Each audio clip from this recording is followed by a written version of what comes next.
Right, I'm back. No worries, dude. Welcome back. I think if we aren't live, we will be any second. Cool. Because I've clicked the go live button. Click the go live button. You let me know when you're ready for me, by the way. Yeah, no, you can get cracking. I'm just being wildly antisocial. No, it's all good. I'm eating my unique dinner of the world's spiciest noodles again. Oh, you're not on those spicy noodles again. I hope you've got a nice beer. Oh, I've got a drinking story to tell you, by the way. Go on, I like a good drinking story. Oh, it was the wife's 40th on Saturday night. Yeah. Went out, first time ever, Michelin star restaurant. Wine with there's like a wine course. Every course you get a wine. It was ridiculous. So you were smashed then by the end of that? I was smashed before we even got to dinner, man. Just like, that's the first time my kids have, that's the first time my parents have had the kids this entire year, right? Like the 15th of October. So it's like the shackles are off, so to speak. So like champagne before dinner, beers before dinner, gin and tonics before dinner, then like six different wines with dinner. I was hanging. Yeah, I was hanging so bad on on Sunday morning, right? I had like a 200-mile drive on Sunday to get home, and I set my cruise control at 55 miles an hour, and I pretty much just stayed at 50. Like the roads, like it's a dual carriageway, single track, so it's going from like 70 to 60, 70 to 60, and there's big stretches like 10 miles where it's 70. I'm just so lethargic, I didn't even change the speed. I'm just doing left lane 50. When you reach a certain age, because I've started doing that. I remember like tearing around everywhere, and now I've got my big old Volvo. Yeah. It's like, right, set the cruise control with my Volvo's got like an auto drive thing where it will speed up and slow down, and it will sort of go around corners a bit. Oh, really? Okay, cool. It's like I switched that on at some sort of speed that's just, it's under the speed limit, so I don't have to pay too much attention to it. Yep. And just sort of roll along. That's exactly what I did. So I'm rolling along at 55, and Charlotte's like, "Are you feeling okay?" I'm like, "No, not really." She's like, "Do you want to open the window?" I'm like, "No." She's like, "Do you want to stop the car?" I was like, "No." I was like, "I just need to get this drive done." So I'm rolling along at 55, and of course there's like a police speed camera van. And I roll past it like in a 70 doing 55, and she's like, you're lucky he doesn't pull you over, you're going too slow. I was like, yeah, man, when you don't drink like ever, and then you do drink like one night, you sort of forget what you can and can't handle, I guess. See, we have one of them the end of September. So the first time my parents ever took my little boy overnight, and we were so excited. We got like a couple of bottles of wine in, we got takeaway, we were like, oh, we're going to drink some wine, watch some takeaway. And we were in bed by 10 o'clock. We drank half a bottle of wine and fell asleep. Yeah. Ah, that's funny. Good evening. Aradine's in chat. Hello, Aradine. Thrillwood, good afternoon. I love a nice long drive with a 40k audiobook. Well, I was listening to 80s music on my drive. That was making it a little bit more malleable. But yeah, I was painting Terminators last night, Tony. I actually spent like maybe 3 hours last night painting some Terminators. Is this for this new Terminator detachment? Yeah, you would probably quite like it. We should do a video on it. I've been so busy lately, I haven't had a chance to sort of read up on it. So tell me about this Terminator detachment, because you know I love my Terminators. So you have to have what's his name? Darnath Lysander. You've probably got that model though, do you? Yeah, I've definitely got that model somewhere. Yeah. So if you've got Darnath Lysander and he's leading Terminators, right? Yep. Into your oath target, you are getting full rerolls to hit and wound, and you're getting +1 to wound. So, like, if you took, like, Storm Bolters, for example, which we can all agree absolutely suck on Terminators, right? Like, Storm Bolters don't kill anything. All of a sudden, you're rerolling all hits. You're getting +1 to hit because, like, that's the Terminator's native ability, you know, like, +1. So you're hitting on 2s. Then you're getting +1 to wound, and you're re-rolling all wounds. So basically, like, they're twin-linked with +1 to wounds, which means you're 40 bolters, for example. Anything up to toughness 8, you're wounding on a 4. Yeah, re-rolling everything. So it's like a 75% wound chance. And in that detachment, there's a stratagem for 1 point of AP and ignore cover. Nice. So, like, suddenly that Terminator unit is actually hitting pretty hard with even its bolters. If it gets into melee, then power fists +1 to wound. That's gonna wreck infantry. Re-rolling everything is going to be crazy, right? And there's something else that's pretty cool about that detachment. Lysander himself is making the whole unit -1 to wound, but it's not. It's -1 to wound if the enemy's strength is greater than or equal to. Normally it's just greater than. It's greater than or equal to your toughness.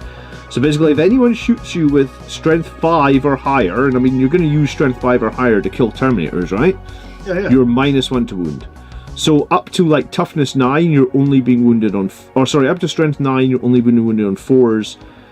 I think you could run him with 10 bolter Terminators, and I think they would be... Anyway, and I still maintain that a big unit of Terminators, in Sons of Sanguinius, it's a big unit of Terminators with a Terminator chaplain in there, absolutely smacks. Well, I think this is a really interesting... Yeah, this is a really interesting way to potentially run them, right? Yeah. I think it'd be a good way of running them. Does the rest of the detachment give any decent buffs, or...? Yeah, so the whole detachment gets reroll 1s to wound into your Oath of Moment target. That's, like, their big thing.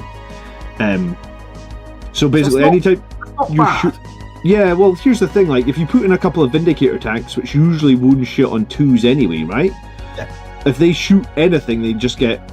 If they shoot any of your Oath targets, like, reroll all hits, reroll all wounds, essentially. Because you're wounding on 2s with most things anyway. I mean, there's very rarely the Vindicator doesn't... Occasionally, I suppose it wounds on 3s, right? Well, it's strength 14, isn't it? So anything up to a bloody knight or whatever, you're going to be wounding on 3s or 2s. Yeah. So it makes shoot... It's basically... Like, remember how bad First Company heroes were, in that, like, First Company get that, like, this detachment just has... kind of has their rules for the whole game going on. You've got another enhancement that you can give to another leader that's the exact same thing, -1 to wound. So you could have 2 big units of Terminators with -1 to wound. Yep. I mean, that, in all honesty, it does sound a bit up my street. That is...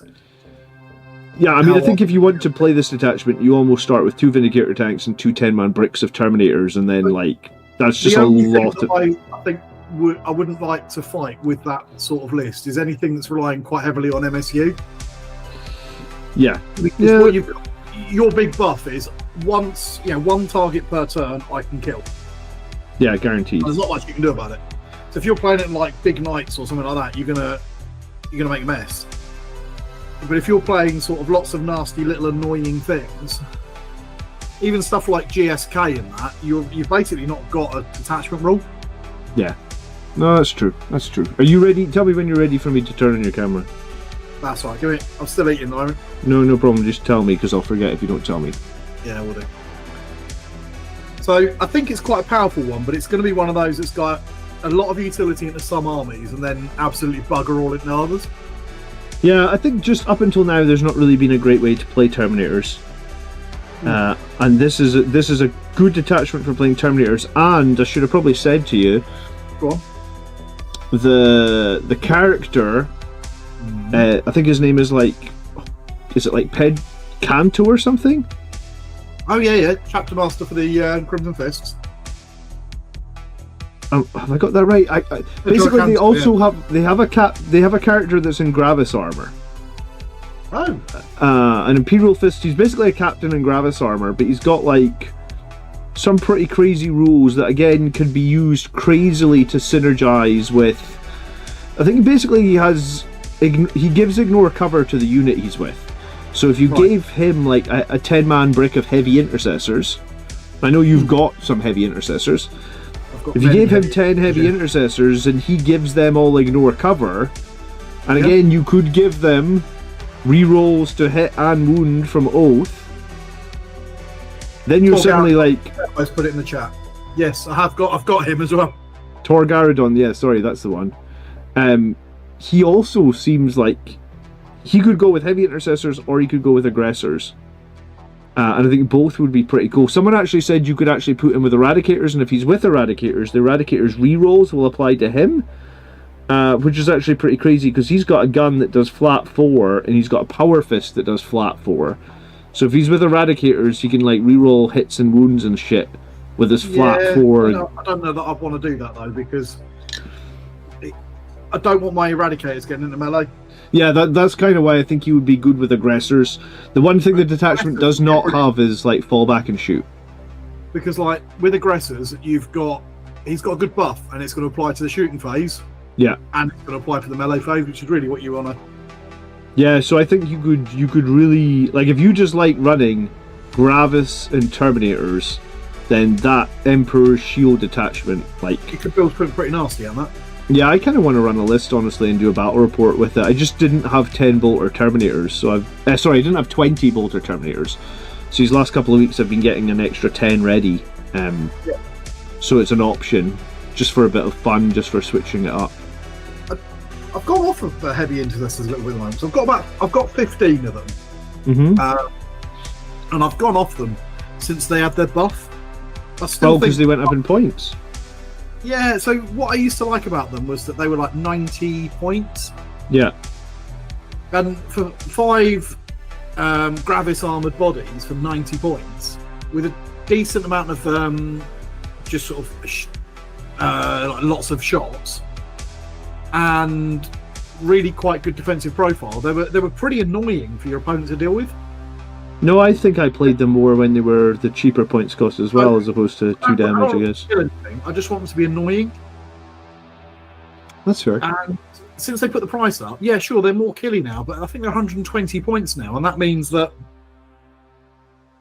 they're still not that killy, although the damage too, but it's something toughness, strength 5, AP 1. Yeah, it's like heavy bolters. Take it or leave it, right? Yeah, so I preferred them when they were cheaper and are really annoying. So the whole point of them is they're a defensive unit. You know, they're for sitting on objectives and things like that. So if all they're doing is sitting on objective, I just want them as cheap as possible and as tough as possible. Yeah, no, that's fair. Evening, Campbell, how you doing? Did I say hello to him already? I don't know. Brain fart. It's nearly the end of the week. I'm looking forward to it. Yep. I'm excited. I've got one more week of work and then I'm off to off term. I get a week off to try and recover. Going anywhere or just off? Just off. I'm just going to lie in bed and sleep. I was going to say until your kid comes through at 6 o'clock in the morning and is like, Daddy, I want TV on. Or is he not that age yet? He doesn't want the TV on. He wants to play. It's worse. Oh, right, okay. I could sort of drag myself down the stairs, turn the television on, and fall back to sleep on the sofa. No. I did that exact thing a couple of weekends ago. Like, got up, went downstairs, put the TV on for the kids, went back to bed, and my wife was like super judgy. She was like, "You just put the TV on for them and went back to sleep." I was like, "Yeah, it's tired, man." Absolutely. I mean, that, like, nothing said I had to get up at 7 a.m. with them, It's a Sunday. Exactly. My boy's still at the Daddy, play with me, play cars. There's only so many times you can drive a pullback car up and down the kitchen, am I right? Oh, absolutely. Yeah.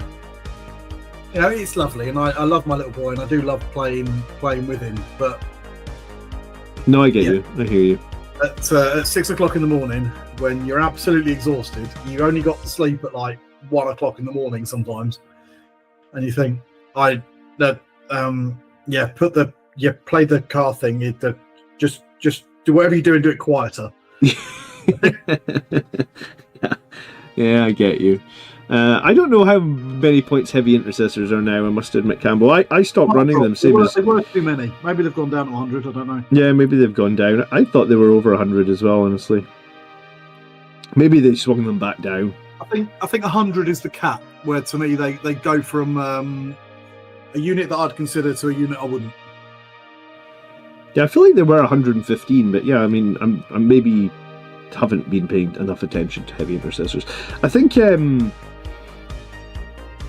there was a period probably in the middle of this edition where heavy intercessors were just more exciting. Maybe, you know, like their rule is that they get +1 to their save against 1 damage weaponry, but like 1 damage weaponry has to a certain extent started to evaporate from 10th edition, I feel like. A kind of, the edition started off with a real vehicle monster heavy meta, didn't it?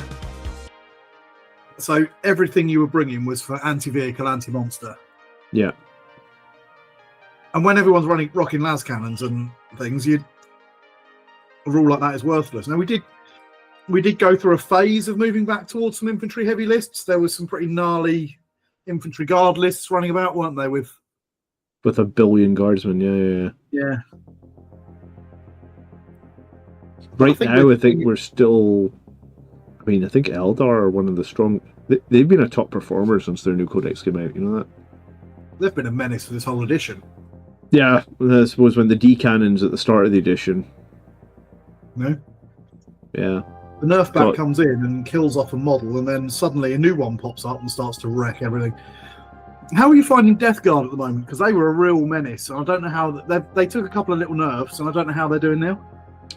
Yeah, the nerfs have pushed them to a point where I think they are like I don't think they're a 50% win rate army anymore, just slightly below. I think everything that they had that was really good got hit pretty hard with points. So like they're still good against Marines. It's still difficult for Marines to necessarily beat Death Guard just because a lot of their weapons are like anti-infantry AP2. It's like the perfect concoction for killing Marines. Yeah. But they are struggling into some other armies like pretty badly now. I heard they had a real problem into Knights. Yeah, I imagine they just... And Grey Knights as well, I bet you they really struggle into Grey Knights. I mean, it's sort of thematic that Death Guard always do struggle into Grey Knights, but like just like it's a really one-sided matchup now. Yeah. At the moment, the army that I'm still impressed by, and I think we're going to see some really nasty stuff from, is World Eaters. When their codex come out, I wasn't that impressed with it, but the last kind of round of buffs and nerfs, it nerfed a few of their key opponents, and the change to Exalted 8-bound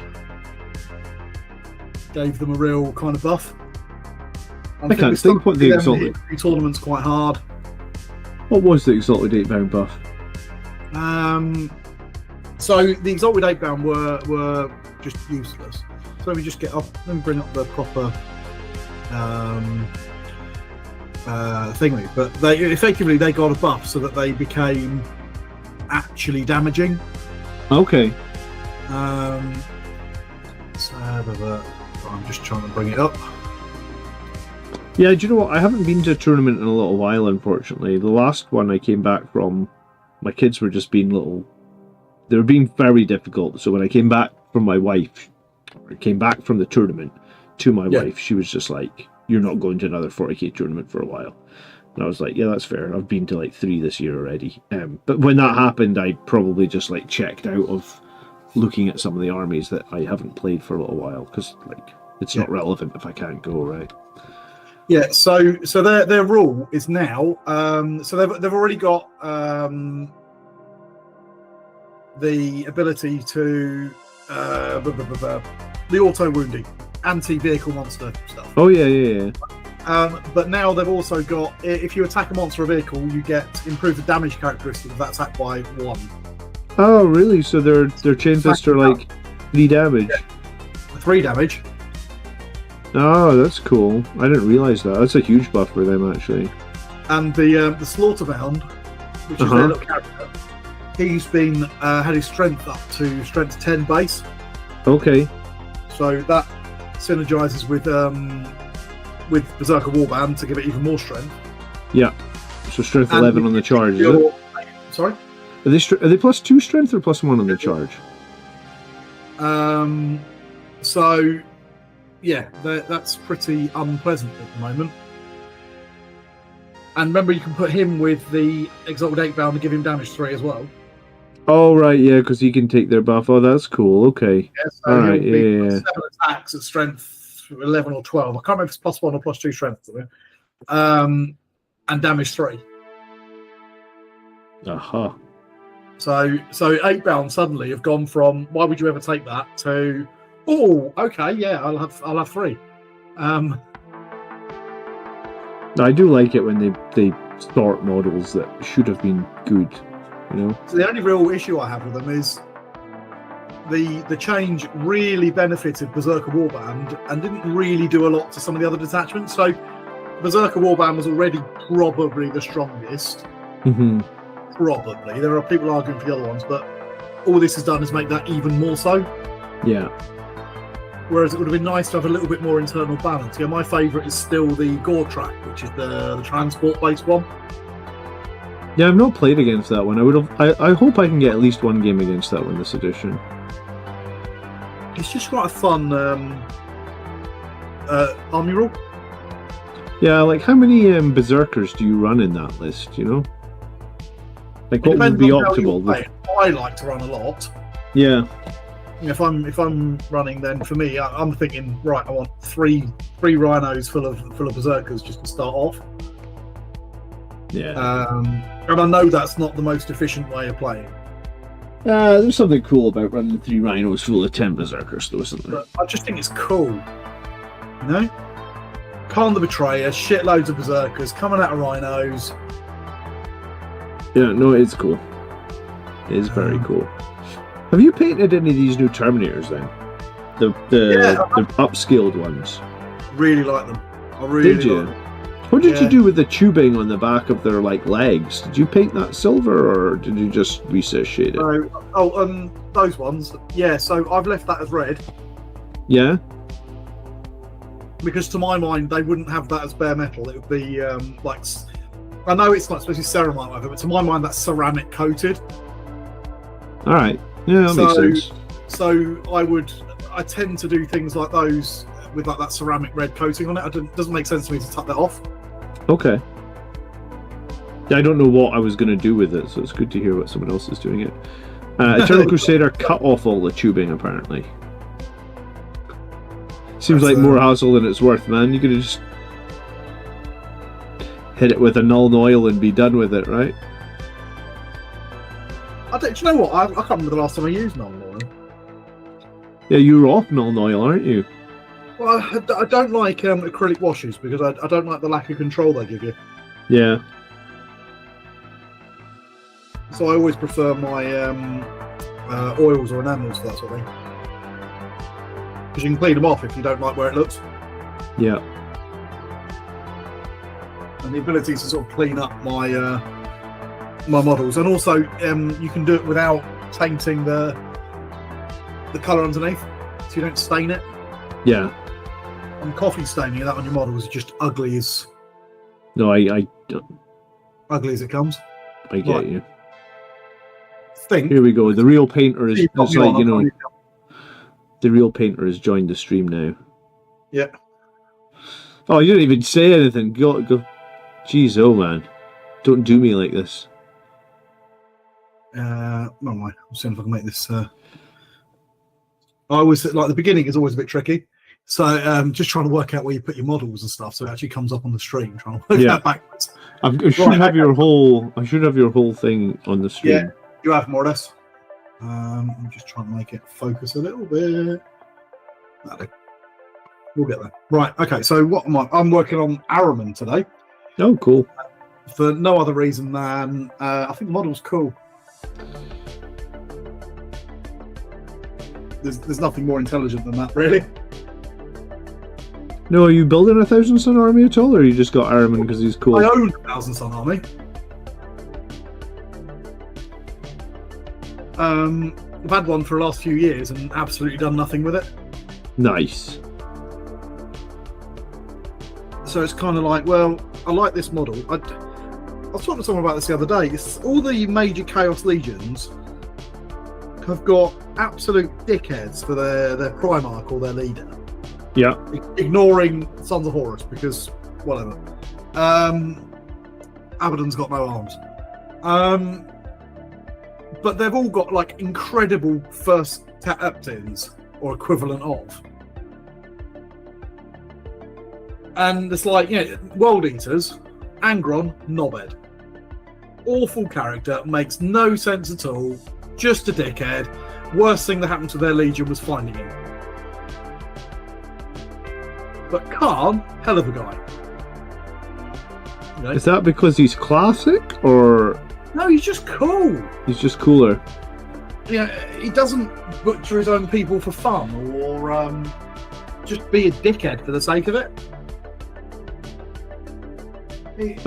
Campbell says, is that Ahriman on disc? Yeah, it's the Angron on the disc. I haven't got him on the disc at the moment. The disc is here separate because I've just sort of started getting some different bits done. So I've done the armor now. The armor colours I'm happy with. I'm happy with the robes and the highlights and that on them. I might do a little bit more when I've got a bit further along. I'm just sort of working on the flat colours before I start on the metallics. And then I'm going to do sort of a massive OSL effect on the like the magic-y shit that's going on around him, and on the magic that the disc is floating on. But so yeah, he's a cool model. He's a cool character, and I just think that all of the first captains were like they. Ahriman, great character, really interesting, and a bit like Khan. Really, Khan wasn't really a bad guy. He got a really rough end of the stick, and let's not forget that Khan absolutely bodied Erebus, who is, I think everyone can agree, the worst character in 40k.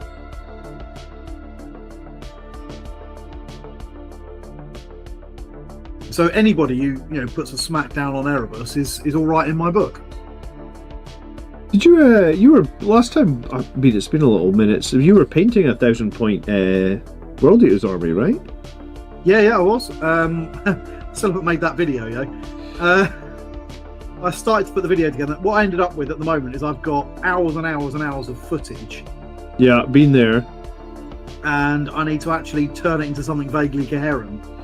But I kind of changed my mind halfway through how I was going to do it, because I realised that nobody wants to watch me paint fucking Khorne Berserkers for hours. Yeah, no, I get you. I find it really difficult sometimes to make short YouTube videos. That's what people want, is short, and making absolutely. Short is difficult. So I made the decision that I'm going to change how I'm doing it, and I'm actually going to turn it into a... Do you remember we did our painting episode a while ago? Yeah. Oh, you like the speed paint one? Yeah, so like we did about army painting, didn't we? Yes. And I'm going to turn it into, so part 2, rather than just being here's me actually doing it and talking about how I put the colour scheme together and all that sort of stuff. Well, I mean, I can do a little bit of that as well, but I don't think people are going to be that interested in it. Instead, what I'm going to do is I'm going to do kind of top X tips on speed painting an army. And that would work well, yeah. Keep it like short, snappy. Yeah. And I'm going to use examples of doing it as we go through. So when you're doing these, concentrate on these bits. Here's a little clip of this being done, That's a good idea. Why it's important to work out a paint plan before starting your models. Why it's so important to do test models. So for those World Eaters, I actually did half a dozen test models. Yeah, I remember you doing a bunch of test models. Sorry? I remember you doing a bunch of test models. So I did half a dozen. They're all the same colour scheme, but I wasn't testing the colour scheme, although you can test the colour scheme. What I was actually testing was the process. Yeah. To try and put as much efficiency in it as I could. At the end of the day, these things are always going to bog down when it comes to the bloody trim. And there's nothing I can do about that. Yeah, no, I was painting Gilliman and I sprayed him gold and I was slowly but surely painting all the trim red, so it's like a golden Gilliman for my Blood Angels. I swear to you, in one evening, like 2 hours of painting, I only did like one of his legs. I don't even know if I got all the way up to the top of the leg, and that's when I realised, I was like, oh my goodness, I need to give that leg 2 coats of red paint to stand out over the goal. So I was like, Jesus, it's going to be like 4 or 5 hours per leg. So Gilliam is going to take me like 50 hours. Yeah. So he's half painted, lying in a drawer now. And I guess he will lie in that drawer for an indeterminate amount of time. Yeah, my Gilliman is in a similar state of... I looked at him, looked at all that trim and thought, you know what, there are easier things in life to do than deal with Gilliman's trim. Yeah, I mean, at this point, it might be quicker to strip him, respray him, and just dry brush the fuck out of him. I mean, probably I should just paint over the trim that I did and dry brush him, because I don't know when on earth I'm ever finishing them. Well, yeah, fair enough. I mean, I'm painting Ahriman, and someone's about to say, "Oh, there's no trim on Ahriman." There is loads of trim on Ahriman. But I'm painting him not because I particularly need him for any reason. So I'm just talking about paint plans and how important they are, and they genuinely are. But you're army painting. I'm not army painting here. I'm painting Ahriman because I think he's cool. So I haven't bothered with a paint plan really. I did think about it a little bit. I didn't just dive straight in, but I haven't got a proper plan on him. I'm just painting him in a way that I think is going to look cool, because I don't need to worry too much about matching the rest of the army or anything like that. You know, I might, sure, at some point, I do have enough 1,000 Suns to build an army. But I'm unlikely, even if I did that, to try and match them to him. No, that's true. Campbell says Karn is the perfect embodiment of the setting. Yeah, absolutely. And he's just cool. He's such a nice, not so I'm saying nice guy, that'd be a really crazy thing to say, but he's honourable. You know, one of the things that he got really upset with Sigismund at the Battle of Terror. You know, Sigismund beat him, but part of the reason he beat him was that Khan got bored, because Sigismund had just become this unthinking, unfeeling killer, and that was the opposite of the man that was Khan's comrade and friend. And it's just like, you know, Khan was disgusted by what Sigismund had become. And I just think that's quite a cool image. That the bad guy was disgusted that the good guy had become a remorseless killer, and that was never the point. Took no pleasure in it anymore. No joy in the battle. No joy in the skill or anything. In the grim darkness of the far future, there is only war. Yeah. And like I say, he bodied Erebus. You know, Khan's best bro, Tor Feyron from the Word Bearers, who was working so hard to find a cure for the Butcher's Nails, and then Erebus murdered him just because he could. Make sure that Khan kept on that dark path. So Khan had a ritual, you know, one of their like fighting pit sort of fight things with him. Yeah. Kicked the shit out of him, and would have killed him too unless the gods had intervened and teleported him away. And that's great, because Erebus is a dick. Do you think we're ever going to get more of the, like, I guess, post-Leviathan Blood Angel story? Yeah, we will. We'll get some more of the post-Leviathan Blood Angel story in the 11th edition. It seems like we've been waiting a long time for the next book in the Blood Angel series. I was speaking about that last night, actually, in my stream. I am surprised we haven't had a new full novel. Yeah, we'll get a bit more. We'll get some tidbits when the new codex comes out, won't we? Yeah. And maybe if they do another event like Arcs of Omen or something. Yeah, it just seems Dante from. Like I checked, like Darkness in the Blood was friggin' ages ago, man. 2019 apparently. It's not a very good book either, is it? Darkness in the Blood, spoiler if you're new here, I guess. Darkness in the Blood was the one when Mephiston went through the Primaris Rubicon. Yeah. So we actually haven't had a book or anything, like, obviously Dante followed him through there. Yep. I guess whenever we got the new Dante model, I think that was that last edition now? It's a while ago anyway. It was Arcs of Omen, and it sort of had a bit about it in there. Oh, right, yeah. It just sort of had the new, because we got the new model from the Arcs of Omen as well. I still haven't read all those books, because I bought all of the Arcs of Omen books. I mean, you had to buy them if you wanted the rules for boarding actions, I really like boarding action in the last edition. And I have to admit, I haven't played it much this edition, although not because I think it looks bad, but I just haven't had many opportunities to. A lot of my gaming group with 10th edition has actually moved over to Heresy. Do you know what? I think you've inspired me. I think I'm going to text Kev, because Kev's the guy in my office that wants to play boarding actions. And I would like... Well, I mean, I think... I don't want to say... I mean, at the same time, like, it's good to switch things up, right? Because, like, 10th edition, it's not stale, but, like, I really think it kind of sucks that Blood Angels only had two detachments all edition, right? Like, there's 4 detachments in the book. Why have 2 of them just been left to rot for an entire edition? Because that's what's essentially happened with them, right? Yeah. I mean, you look at the competitive rates, nobody plays Lost Brethren, nobody plays Angelic Host. No. I mean, it's the same as First Company Brethren, right? Like, nobody plays First Company Brethren. Why is that just being left to essentially rot for the best part of 3 years? Not like, is it? I don't understand the logic, though, because they can obviously see that nobody's playing those detachments, right? Because they have all the win rate data. Well, I kind of think it's on purpose. So this is my tinfoil hat theory about that. Okay. I don't think they want more than one, if they can do it, competitive detachment to each army. Because if you've got one kind of competitive detachment, then when you're trying to balance your win rates and all that sort of nonsense, it's a lot easier to do one army than it is to do 4.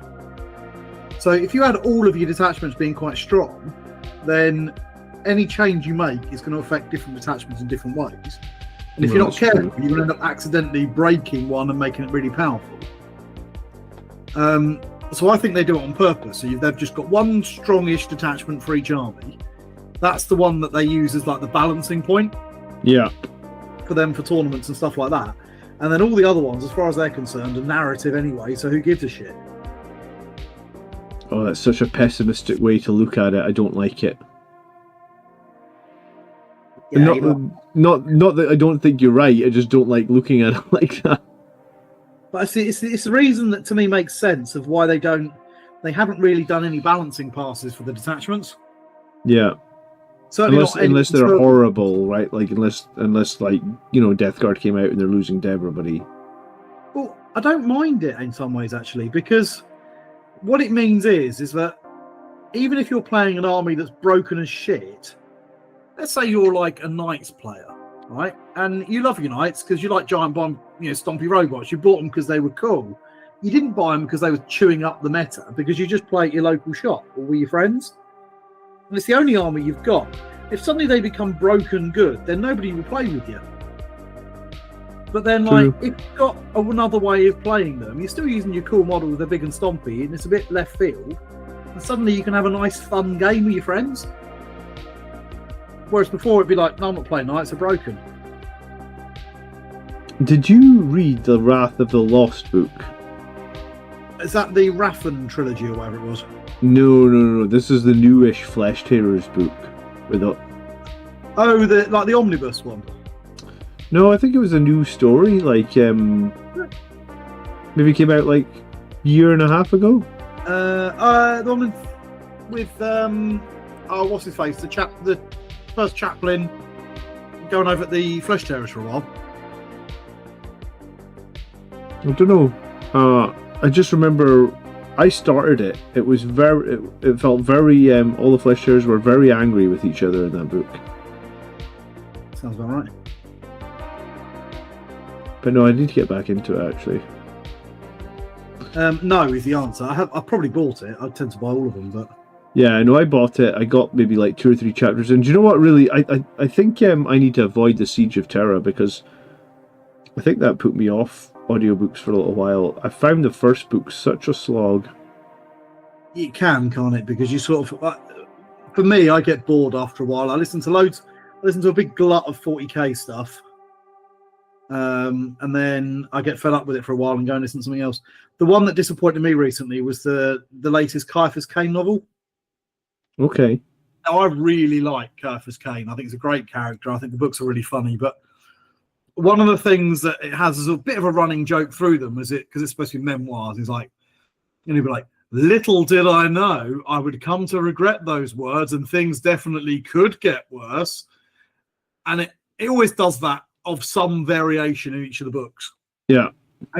If I had known this was around the corner, I would have run from there screaming. Anyway, it's kind of a running joke. It's a bit corny and whatnot, but it's fine. But I swear to God that the last book seemed to do that at the end of every fucking paragraph. It's like every single chapter's going, but little did I know. And you think, oh, for God's sake, it's not funny now. Please stop saying it. Oh, we got a new subscriber, did we? Thank you. Thank you very much for subscribing. I didn't hear. I heard it through your stream, maybe, and not mine. That's weird. You might have done. I've probably not turned mine off. Mine might not be working. So, but anyway, so it kind of spoilt it. They took the joke so far that I was just like, oh, come on, just give it a rest, please. It stops being funny if you're going to do it every bloody chapter. And that's sad because there's been loads of those books, and I've really enjoyed all of them, right up until this last one. I just think you've now reached a creatively bankrupt point, haven't you? Don't know what to do with it. You've taken it too far. You've taken it too far. You didn't need that Nails book, did you? You could have just given it a rest for a little while until you come up with something really fun and original, instead of just telling the same joke over and over again in the same book.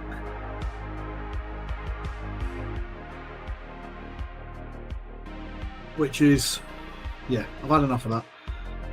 But like I say, it's a bit sad though, because I've enjoyed the other books so much out of that series. So I was looking back this week at my 3rd edition codex. Oh yeah. No real reason. Do you need one? No, I don't think you do need one. But I was looking for some.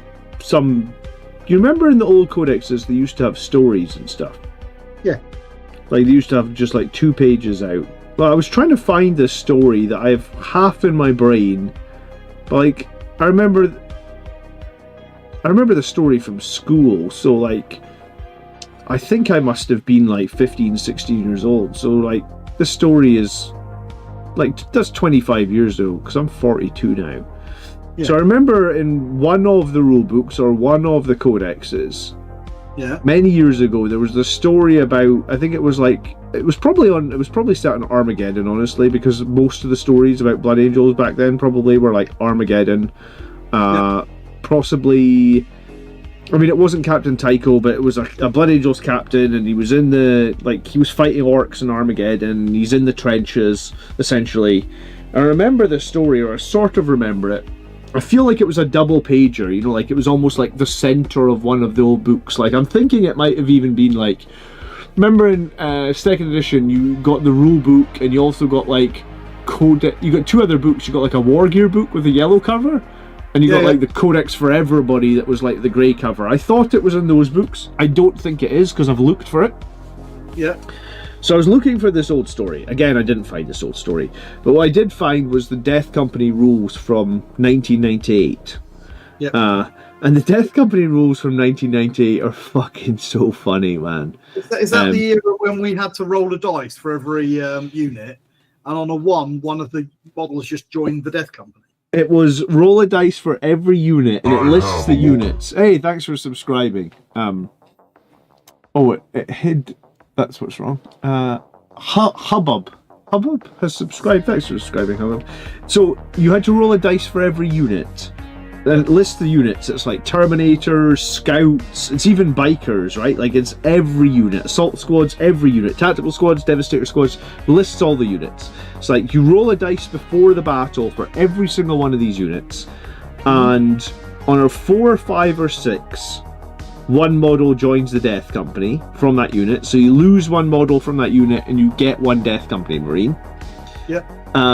But if you roll a 6, you roll again. So, like, I guess if you rolled 6 4 times in a row, 4 of said unit could join the Death Company. So if you had 5 Terminators and you went 6 6 6, suddenly you only have a 2-man Terminator squad.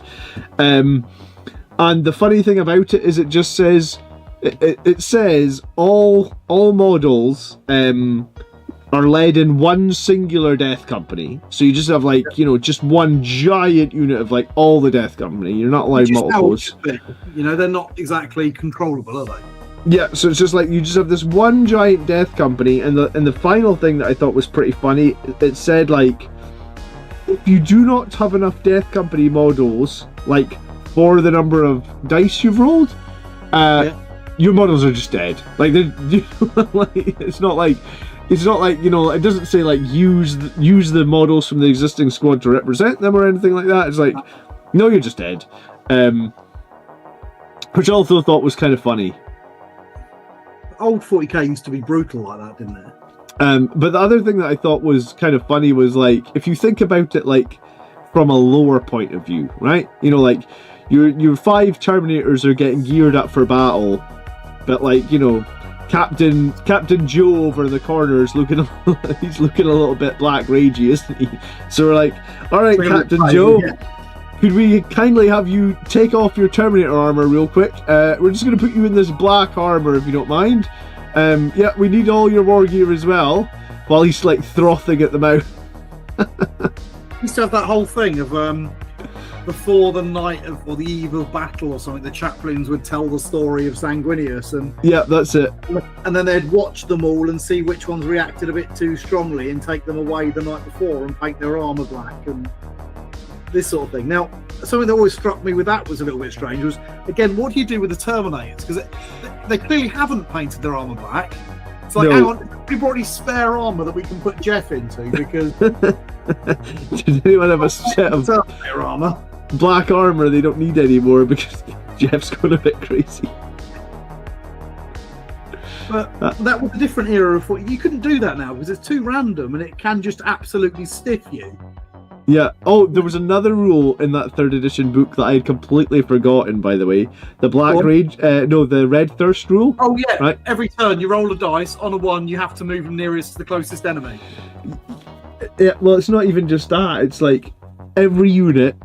The same big, I think it's every single unit. I think he even said, like, vehicles as well. Yeah. Every single unit, you had to roll a dice. On a roll of 1, your unit must move d6 towards the closest enemy, but it doesn't count as a movement, right? So, like, when it's your so if you roll a 6 with Mephisto, right, or you roll the 1 and then you roll the 6, he has to move 6 inches forward. If you were actually trying to put him behind a bit of cover, you get him, in your movement, you do get your movement again, so you can now move him 6 inches back the way. But what I thought was really funny about that was it was like, if you roll a 1, and I don't know if you remember this, but, like, in 3rd edition, if you had a heavy weapon, if you moved, you couldn't fire the heavy weapon. Yeah. So it's like, you've got your lovely Devastator squad up on a building, 40 inches away from the enemy. If they roll a 1, they all now need to make a d6 move towards the enemy, and, like, all their weapons are heavy now, right? So they don't get to shoot either. I remember playing back then and just being absolutely stiff by that. And just every time my Baal Predator would spend more time driving towards the enemy than it would actually staying where I wanted it and doing any shooting and doing its proper shooting. Because it was like mental. It was even like, if you back in the day you had to stand still to do rapid fire, I think. Yeah, it was. So you just wouldn't be as good if you moved. Yeah. And it was very annoying, but also very flavourful. Yeah, you couldn't do that now because before every battle at the tournament, you'd be rolling like all these dice and. Yeah, and you just wouldn't do it because like people go, competitive is the predominant way people are playing 40k these days, and you can't have a competitive army that might just decide not to turn up. You know, you were so right about all the competitive chat last edition, and none of us wanted to listen to you. like Just we really were. sad. Yeah, no, I am sad about it as well now because we all were like, oh, we don't think we'll lose too many units to Legends. By the way, everything that is possibly a little bit bonkers, Legends. But it had to happen. I remember saying about it last edition. People were like, no, you're mad. I was like, no, there's no other possible way that they can make this game work in the way that they're trying to move it with this kind of competitive leaning and things without just stripping out the number of units in the game. Yeah. It's just not something you can do. If you want to balance a game, it's exactly the same thing I was just saying about the detachments earlier. If you want to balance a game, you're just not going to be able to do it with 20-something factions and 4 detachments for each one and 100 units codex. You just can't make a balanced game with that. God damn it, I hate how right you are, but no, I don't want to ever listen to you, man. They said right at the beginning they were going to make this the most balanced edition ever, didn't they? And to be fair, that's what they've done. I don't like it. It's not how I like to play 40k, but it is probably the most balanced edition we've played. Yeah, no, you're right. Most of the army, yeah, all right, you're going to get they tend to break it every now and again, don't they? But even when it's broken, it doesn't go above sort of 60% win rates. Generally. No, that's true. Which means that 6 out of 10 games you win. Tron was good, by the way. Sorry? Tron was good, by the way. Oh, the new one, Ares. Yeah. I chose not to see that. I had the option of going to the movies this week, and I did. And what did you see? The choice was I could go and see that new Tron Ares, or I could go and see Escape from New York. Nice. I don't think I've ever seen Escape from New York on the cinema. Was it good? Oh, it was brilliant. I saw it last night. So my cinema that I like to go to in Cambridge, which is not too far from me, is doing a Carpenter theme at the moment. So 5 weeks, 5 Carpenter films. So I've got my tickets for next week. Oh, let me guess. Is it in chronological order or is it just any random order? It's in any random order because if it was me, I'd have put Halloween. Oh yeah, because that would have been thematic next week. I think next week it's going to be, let's say, They Live. So it finishes with They Live. That's okay. The final week. The next week is Big Trouble in Little China. Nice. So I've got my tickets already, and my wife wasn't that impressed by this, but she has begrudgingly agreed that I can try and do the full 5-week marathon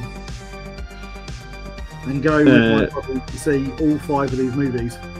So what are the 5 they're showing? I assume it's They Live, The Thing, Big... So the movies are, the first week was Escape from New York, then Big Trouble, then it's Halloween. Yeah. Then it's The Thing, and it finishes with They Live. I love They Live. I do as well. Rowdy Roddy Piper. That's the giant display I bought that lives behind me in my office as They Live. Yeah. It's just such a good film, and it's had such a cultural impact, and people don't even realise it. We still see, I can't remember what, Supreme or whatever, use all that kind of like obey and that as their... Yeah. And people don't realise that's from a movie. They're like, oh no, it's their marketing. It's like, bloody isn't. That's just a quality movie that they've decided to rip off for their own. So many people that played Duke Nukem 3D did not realise, because Duke Nukem didn't use the exact quote, right? Because the exact quote is like, I have come here to kick ass and chew bubble gum. Yeah, so it's I'm here to kick ass and chew bubble gum, and I'm all out of bubble gum or something, isn't it? Yeah, that's exact. In Duke Nukem, I think it was they like shortened it a little bit. Yeah. But it was basically the same thing, because Duke Nukem was like the aliens have come to planet Earth, and you, as on your own, some are going to deal with it. Is it, these alien bastards are going to pay for shooting up my ride. Yeah, that's it. God, Duke Nukem, eh? Shake it, baby. That was such a 3D as well. I know it wasn't the first one, and actually I quite like Duke Nukem 1 and 2. They were the platformers. Yeah. But Duke Nukem 3D was my adolescence. So, right, this is what my granddad had a PC, and it had Duke Nukem installed on it. So when I was about 9 or 10, and you can see my nan and granddad. My granddad would put his computer on and just put the one game that he had installed, which for some unknown reason, probably like one of my uncles or something, had Duke Nukem 3D. So I'm like 10 years old with the Shake It Baby and all that sort of stuff, you know? That's definitely not suitable for a 10-year-old. Just saying. Absolutely blow my mind. That's brilliant. No, I must have been a couple of years before that, because I like Doom 2 was one of the first games that I played, I think. We used to get like Brutal Doom. No, I don't think so. I'll send you a link to it. So it's a mod. I don't know where I got it from, but every now and again I see there's like been an update or something. It's a mod for Doom. Okay. And it adds like mouse look. Oh, cool. But it also adds massive amounts of violence. So it adds things like dismemberment. Oh, okay. When you've got like the Berserk pack, you can glory kill like you can in Doom 2016, but still in that sort of Doom 2 graphics. Oh, cool. Okay. It gives you a mighty boot like Duke Nukem, so you can kick imps over and then stomp on them and stuff like that. And it just massively ups the violence. I already asked the 80s one. I assume we're talking about one of the movies that... Yeah, I mean, I think he's talking about the John Carpenter's 80s movies. I wasn't looking at the chat for a second there. I was busy painting my thingies. No, neither was I.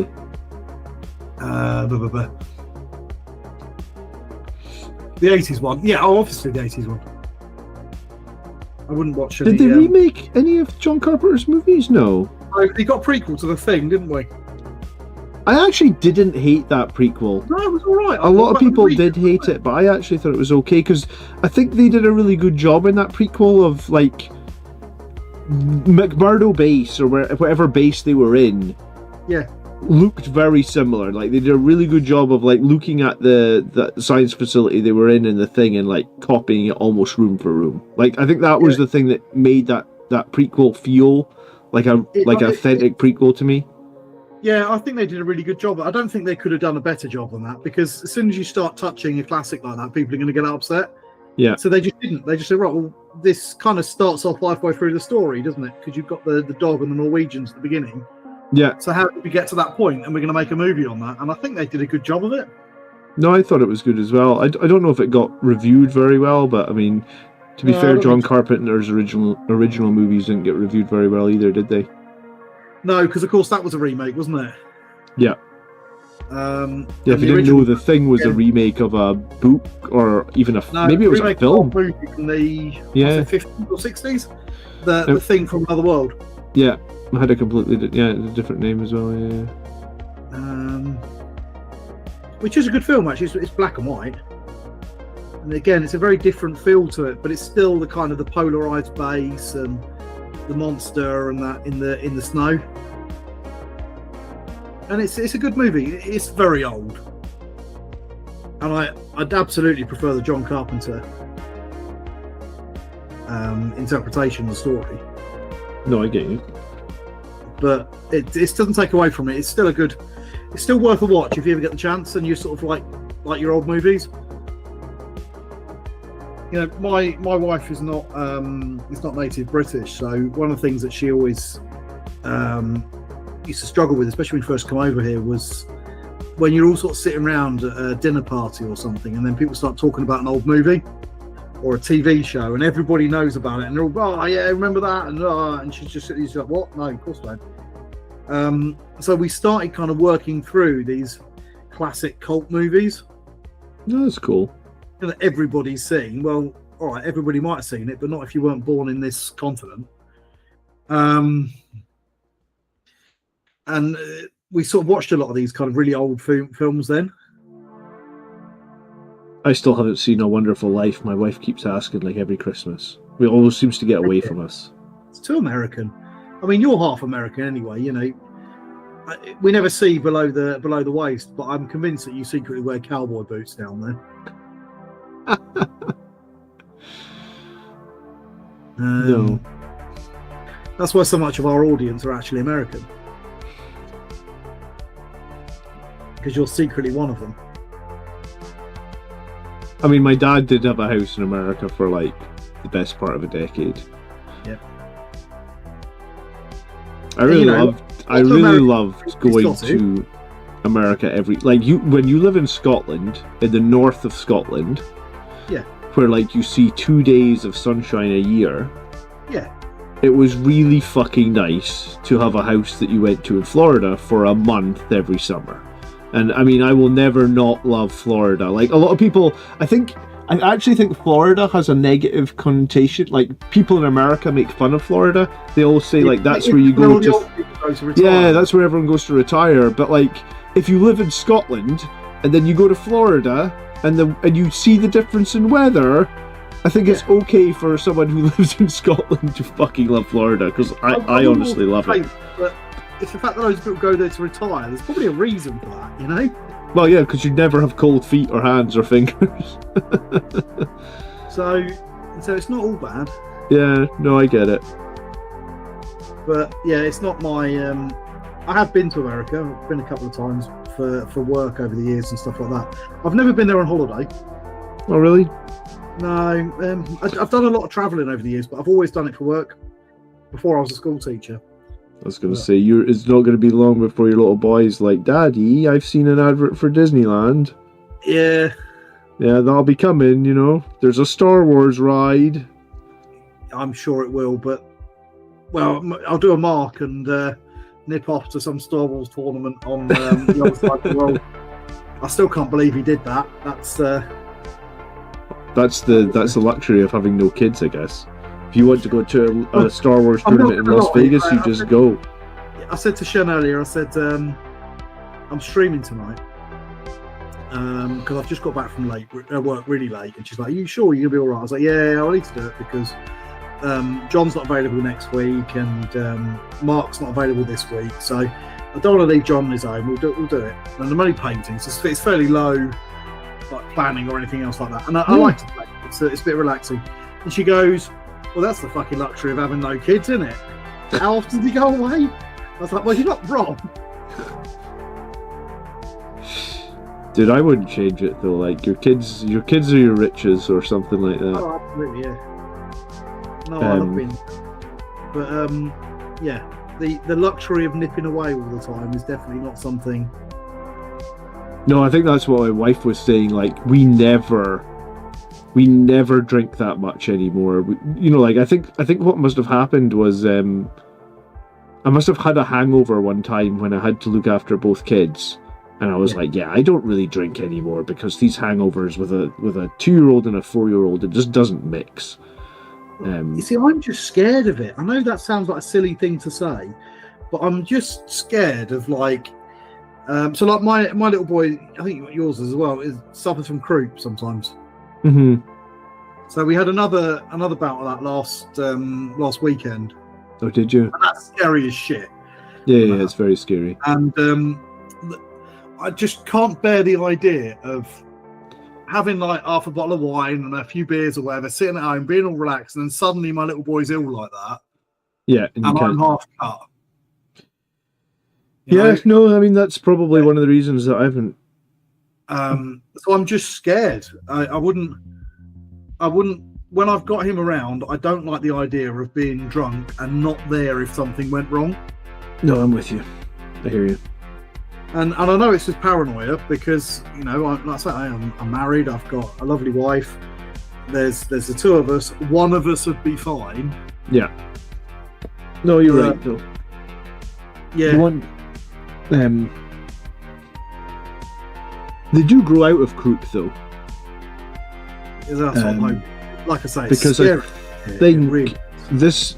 So Michael's like 3 years, 10 months now. So he just got the flu jab for the first time this year, and I think the croup basically comes from either like the flu or COVID, right? Like it's an inflammation of the airway, right?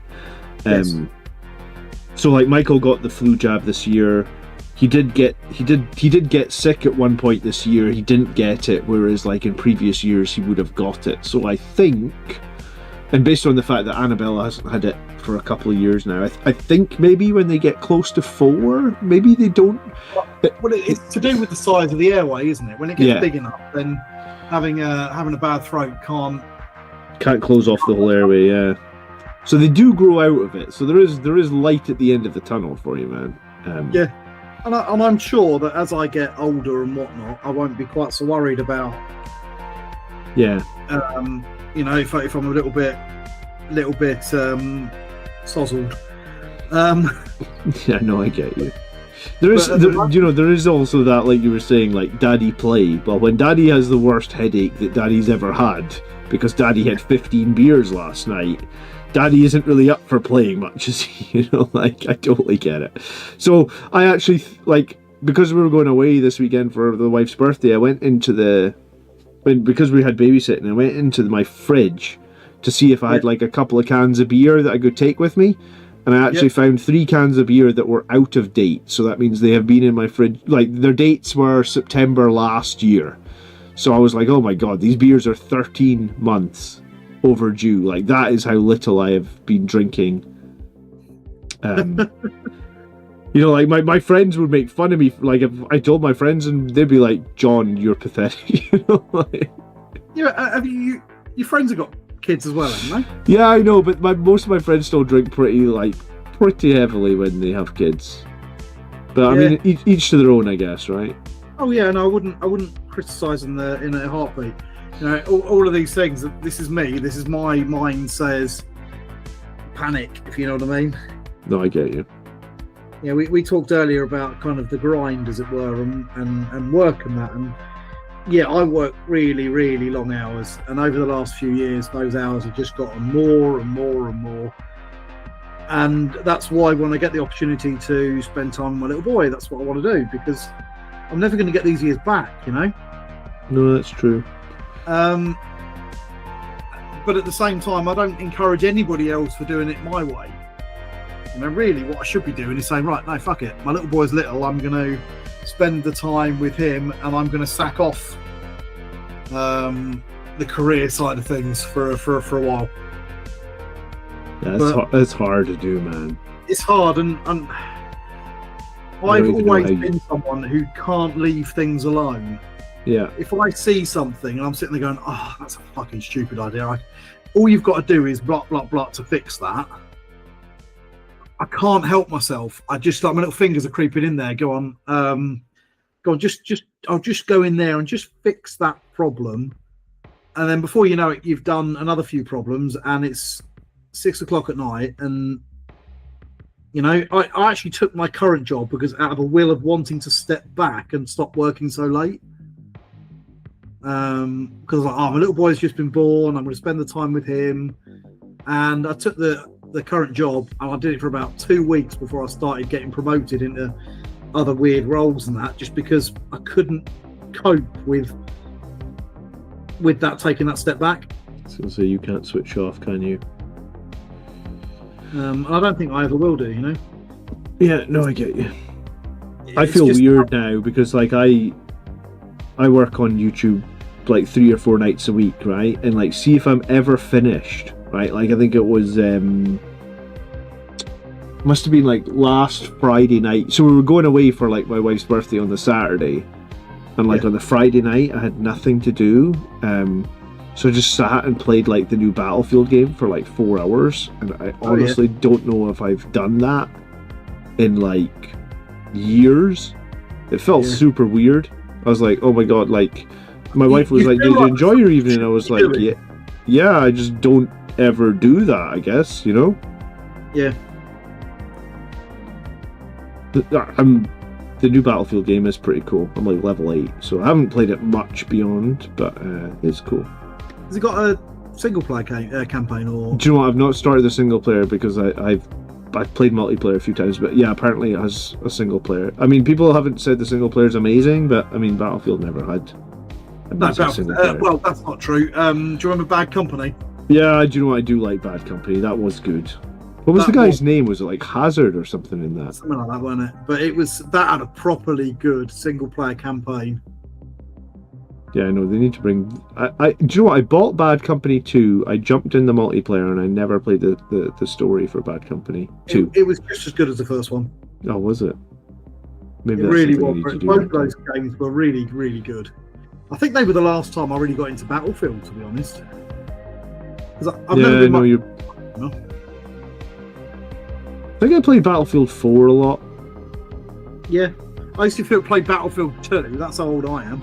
Oh yeah, no, I played the shit out of 2. At one point, I was collecting all of them, right? Like I was collecting the DVDs for, like I even got Vietnam. I've got Desert Combat, which I think is before then. Yeah, I think it might have been. You know, I do remember. I think that was the expansion pack for 1. Yeah, I think so. Because I did play that as well. I played 1 and 2 pretty extensively. I played 3 a bit, stopped for a while, then I played Bad Company 1 and 2, and I don't think I ever really picked it up from there because I'm a single player gamer at heart, and the other ones just really didn't have anything apart from the multiplayer. That's fair. No, they were very much multiplayer games, weren't they? And then we had that kind of Brown era as well. Do you remember that when they like trashed Medal of Honor and turned that into a COD 4 clone? I do remember that. That was EA, wasn't it? Yeah. And the Medal of Honor series were great. It's back in the World War II ones, PS1 era.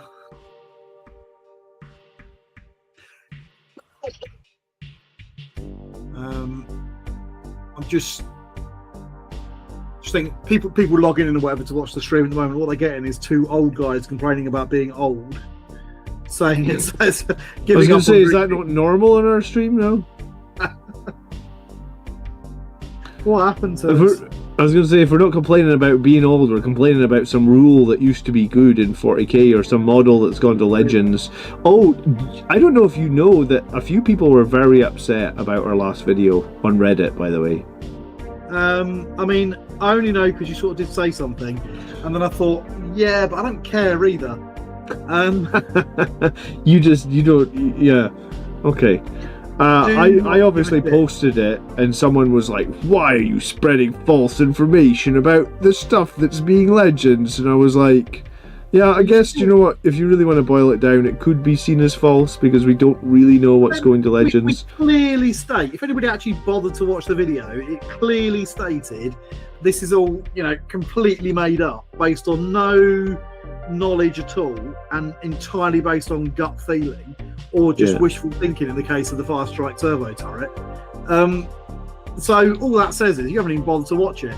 But also, not only did we have some people whinging about it on Reddit, did you also notice that it's our most watched video in quite a long time? I did see a lot of people watched it. Yeah, I mean, I did make the thumbnail pretty clickbaity, I must admit. Yeah, but people aren't turning it off, they're watching it through. No, that's true. And it's our most liked video as well.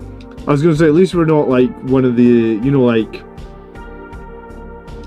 I saw the, I don't really want to name names, but I saw there's a few channels where all they do is make... Sorry, what? Yeah, Discourse miniatures. All they do is bash games where every single video is like, the drama has got worse. I'm like, who's watching this, man? Well, people do, don't they? But people want the drama. I suppose that's why people watch reality TV, man. People quite liked that last video, I think. On the whole, it did really quite well. Which is good, considering I just made it up because I thought it'd be funny. Yeah, do you know what? That's one thing that we do, at least. Like, we might not get the most views, but we can do funny shit, man.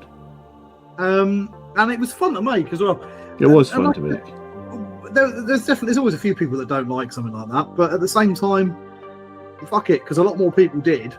Do you know what? If 11th edition comes out, yeah, and everything in your video goes to Legends.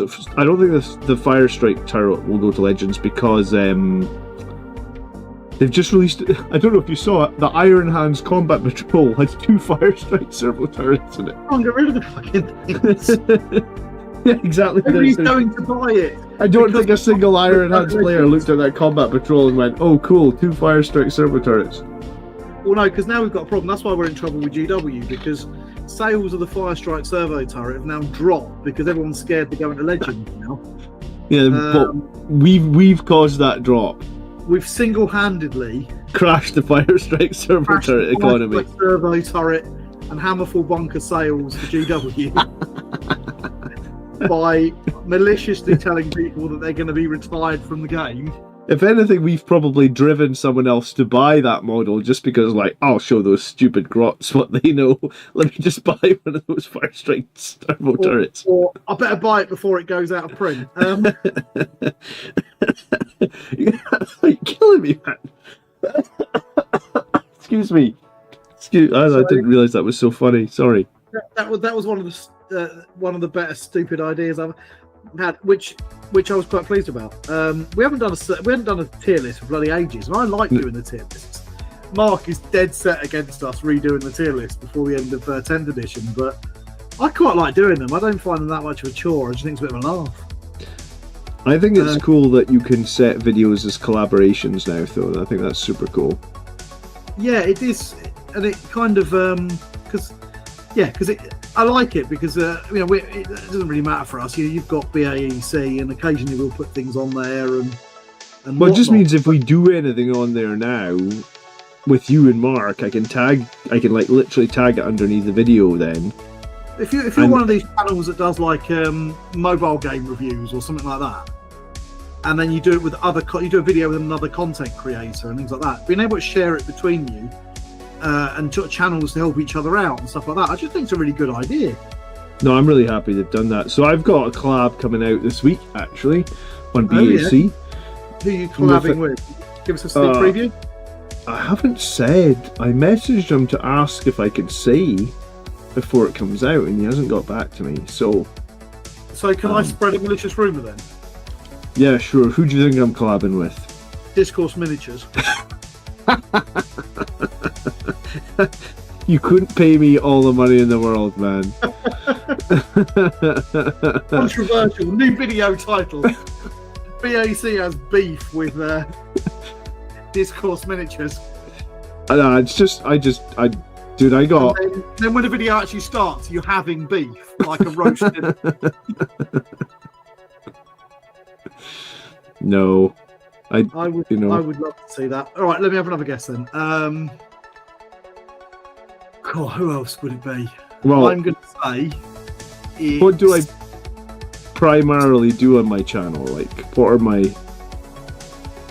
I don't know. Fuck up Terminators by putting Primaris heads on them. No, I was going to say like tactics. Are you gonna? Oh, okay, yeah. So that means that's a tacticsy stuff. So where do we get Valrak? I don't think he does. I don't think he plays 10th edition, man. He just moans about it. I tell you what channel I quite like. I quite like Red Path because I think they do a really good job with the World Eats content. All right, yeah, I know Red Path. A nice bunch as well to watch. Is Red Path 2 guys then? Excuse me, sorry. There's a whole team of them. Oh, is there a team? Okay, I've only seen like the main. They do sort of videos now. So there's a couple of sort of main ones, and then there's other people that sort of come in here and there. Okay. Which I quite like. The other channel that I actually pay for, and I can't remember what they call it, on demand or whatever, is Tabletop Tactics. Okay, yeah, I like Tabletop Tactics. Pay for their content, and I think they do a really nice balance of kind of like battle reports, and they do a bit of painty stuff every now and again, which is quite nice for me, and some sort of room read discussion. You think I think they have a nice balance of content on their channel.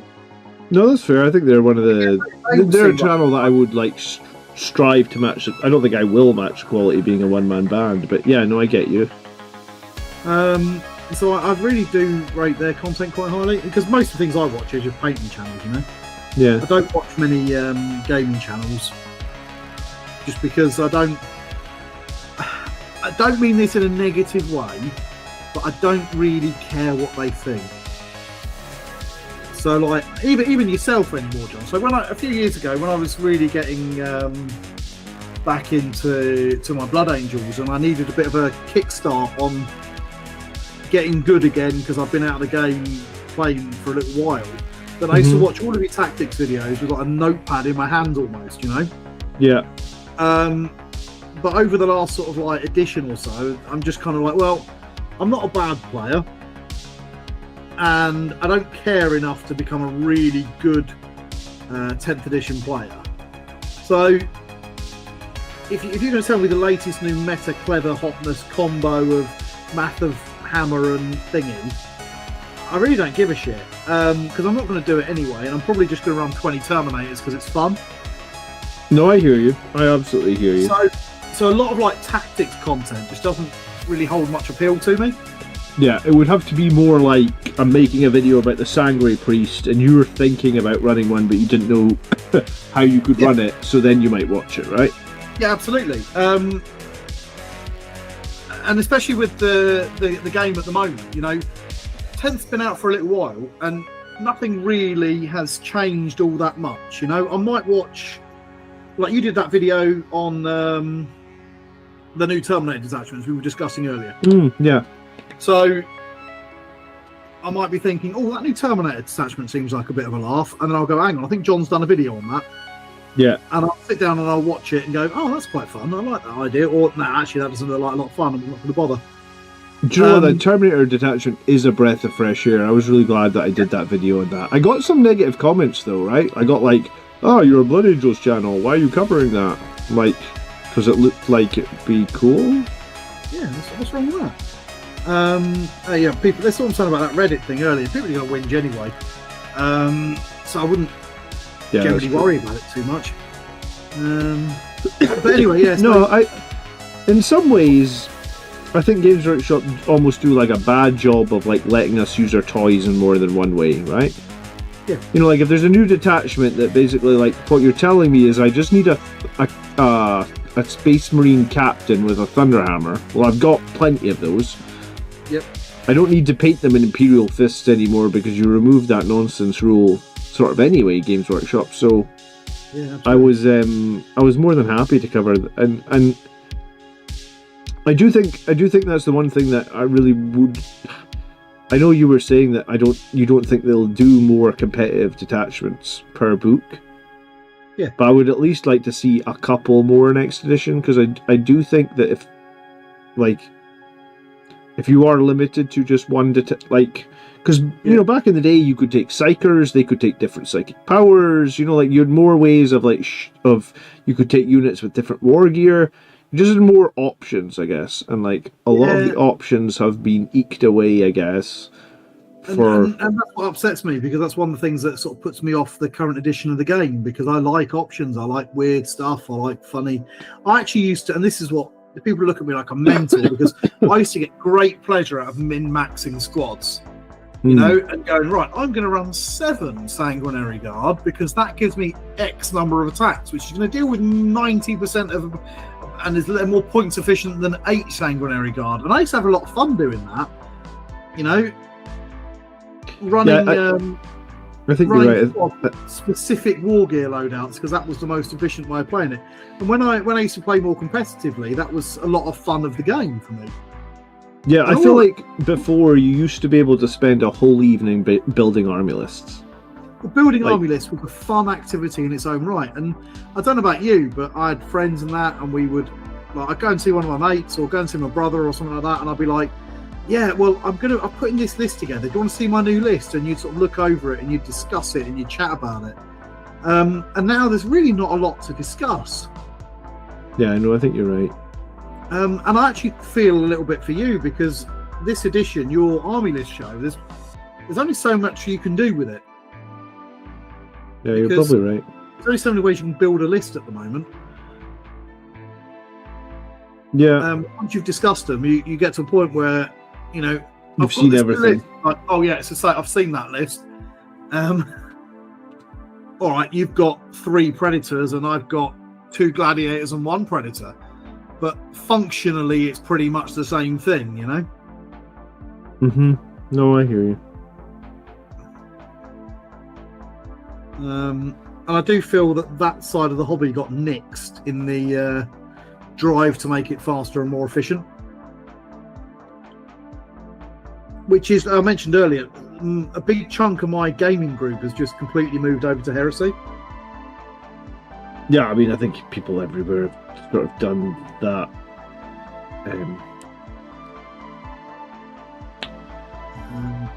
I still haven't made that leap. I still haven't played Heresy. But I think I'd like it, if I'm honest. Yeah, I mean, once you start down the dark path, forever will it dominate your destiny. But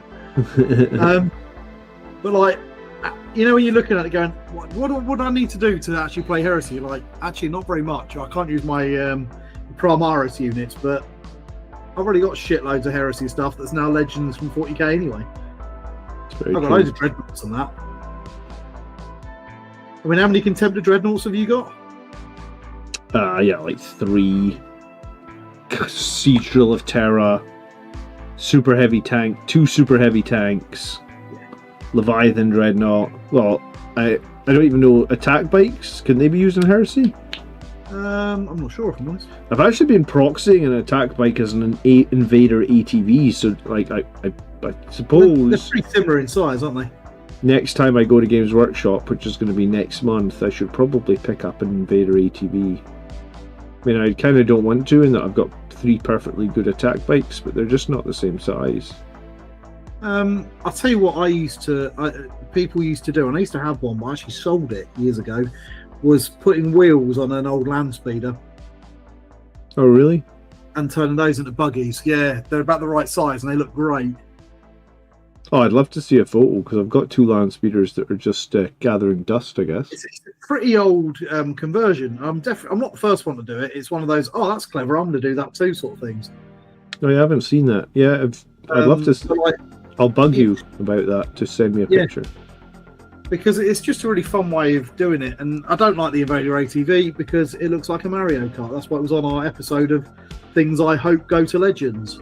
I did get Andrew to print me a base that is the right size, like it's the same dimensions as the whole Invader ATV, so that what I've been doing as of now was putting an attack bike on top of the base. But if I could make a conversion that was closer, that would probably be, like, it would be better for going to tournaments, if that makes sense. Yeah. I found this edition, people are a little bit less, I know it's going to depend on where you're playing, things like that, but people are a little bit less concerned with things like modelling for advantage. Yeah, way less. Like, way less. I think that's been something that's been really good.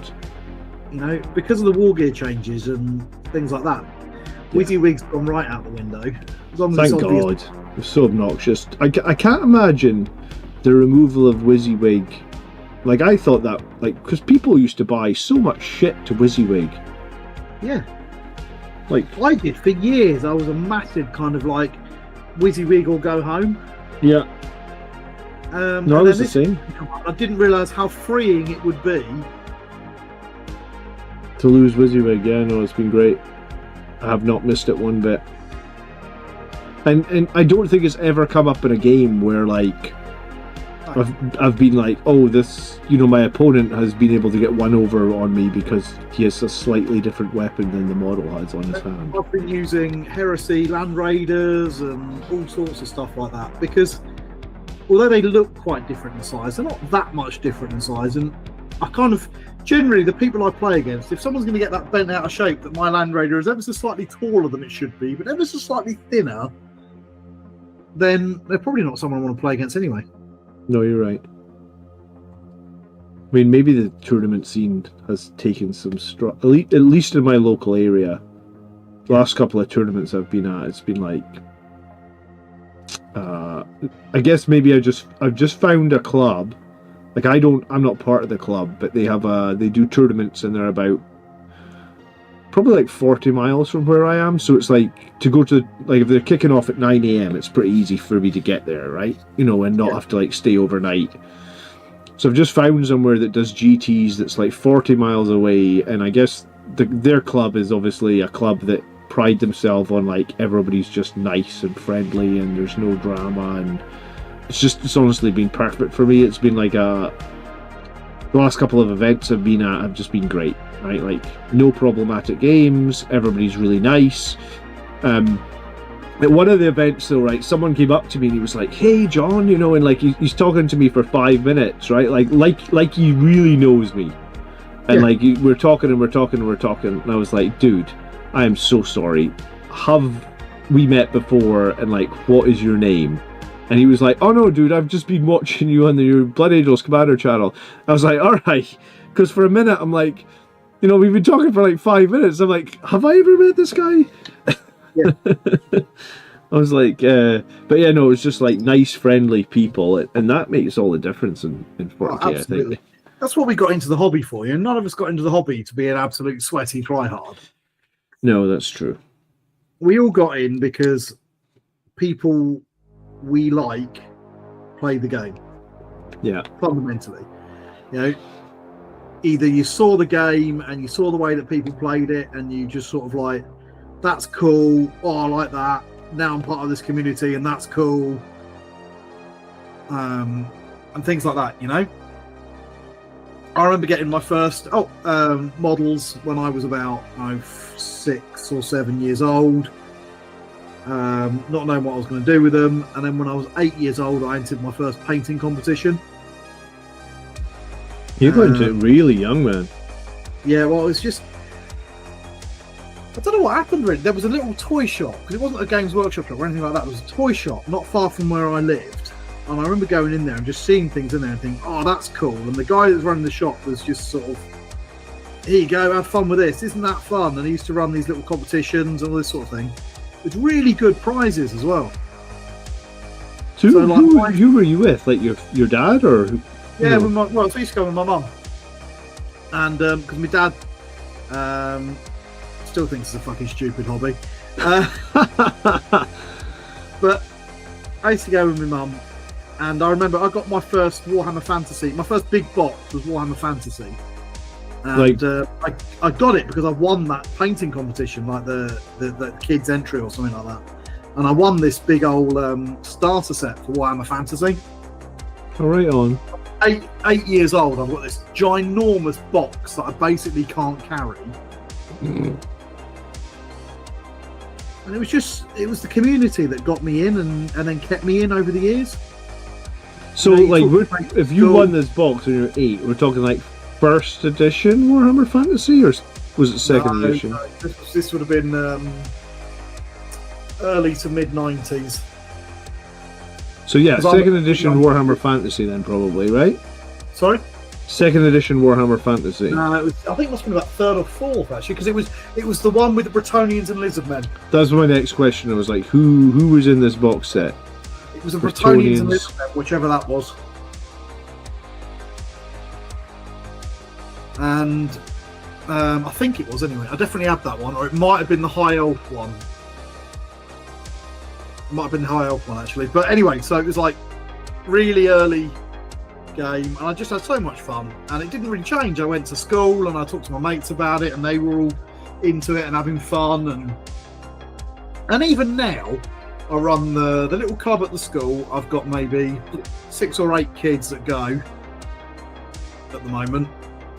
Some of them are a bit older, they're sort of sixth formers and things like that, and they're just nerdy kids that have a lot of fun playing the game, you know, and cool. Arguing about whether that knight's fucking broken. And you think, well, if you were playing a proper competitive game, everyone would know that knight isn't broken, it's shit. But because you're playing against an army that's whatever random stuff you've put together, you know. Yeah. Oh, greetings, Highland Phoenix. And they're the wrong 10 models to deal with a knight. Yeah, I get you. All of the knights are broken, if you know what I mean. But it's that kind of that feel, that attitude, that vibe that keeps you in the hobby. No, I had good fun at my school club back in the day. Yeah, you know, and we all become adults, and a lot of us take a break from the hobby. I got fed up. It wasn't a huge break. I took a bit of a break at the beginning of 7th edition, And for all of 7th, really, and a decent chunk of 8th, I just sort of completely put it out of my mind. Just because life started to get in the way, you know, I was busy and whatnot. Yep, I know that feeling. Been there. And before then, I was sort of a student for a while, and I was working for a while, and I went through that phase that I think some people do go through, where you start like really taking tournaments seriously. Yeah, I think everybody does that.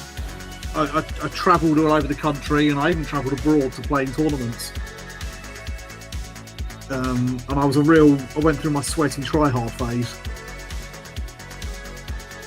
I think I'm still in that phase. I'm just not sweaty. I know what a shower is. But I don't know. I'm in the I don't really care if I win or lose phase at the moment.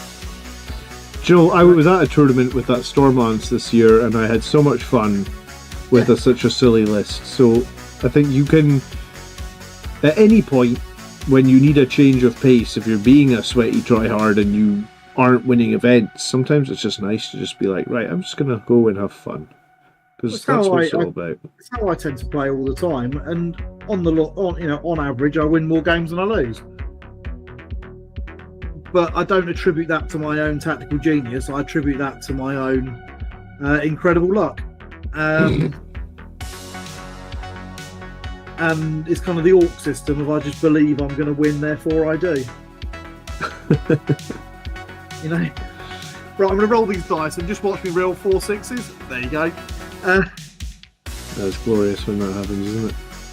It is, and it only happens once every sort of like 20 games, but it's become so memorable when you call it, you know? But you just go into the games looking to have a good time. And one of the things I quite liked from Tabletop Tactics is they used to talk about the idea that the way you should approach a game is that to ensure that your opponent is having as much fun as you can. And that doesn't mean letting them win, because that's no fun. Nobody likes anybody to let them win. But just to like get involved and have fun and think about, you know, what would be really cinematic? Well, it'd be really cinematic if my warlord went and fought that Carnifex. Is it the most sensible battlefield thing to do? Well, probably not, but it would look cool. And that'll be why you love Tabletop Tactics. It is, and it's how I like to play. You know, there used to be a rule in 40k, and I don't know what edition it was, it disappeared, where it used to basically say that if 2 interpretations of a rule can apply, go with the one that's more cinematic. Yeah, it was like that thing when there was like a disagreement, always pick what the most fun resolution would be or something like that. Yeah. And going back to that mindset of, right, well, I'm not really sure how the rules thing me. I'm not going to sit there and dig through 19 FAQs and what if for this weird scenario. It would be wicked cool if this happened. Yeah. You know?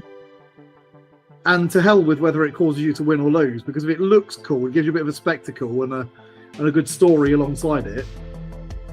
You know? Everybody loves it when the last guardsman in the squad heroically kills the final traitor marine with a las pistol. Yeah, I mean, I think that's the thing. We've kind of moved away from that a little bit now, I guess. Well, we have, but certainly with this edition, because like I said, it's this edition of competitive play. But it doesn't necessarily have to be, and they've all said from the beginning that, you know, legends are a thing because if you want to use them, use them. Yeah, we're just not going to bother balancing them competitive. And in that style of play, you can still play like that. You know, what's going to be the more cinematic? What's going to be the more fun? Setting up ridiculous house rules. You know, James Gibbs, fantastic player. His gaming club down in Bristol, and they'll run tournaments with like fucking sandworms attacking halfway through the game. And well, like we just stumbled onto the planet of Arrakis in 40k. Yeah, pretty much. No, that I sounds think fun. what the rules are, but basically they've got some like loose AI rules. Like if you move your units too fast, you create vibrations in the ground, and on a dice roll, a sandworm might pop up, and it's going to roll d6 inches scattered ice off somewhere. Oh man, I need to get this rule for him. That sounds fun for a drinking stream or something, doesn't it? Yeah, but that's how their gaming club. I think they do some proper more serious stuff, but they run tournaments and events all the time, and almost all of their events have got some sort of bizarre twist, or they'll have a rule where all of the objectives are next to lightning rods. So if you go and stand on an objective, which you need to do, you also risk getting hit by lightning. And power armor protects against lightning, right? Sorry? Power armor protects against lightning, right? No, because it's mortal wounds. And it's just putting these fun little twists to make it a little bit more interesting. Yeah. I played a game a few months ago where we had a rebel Grots faction, because the campaign that we were playing, I set on Angelus, which is otherwise known as Gorka Morka.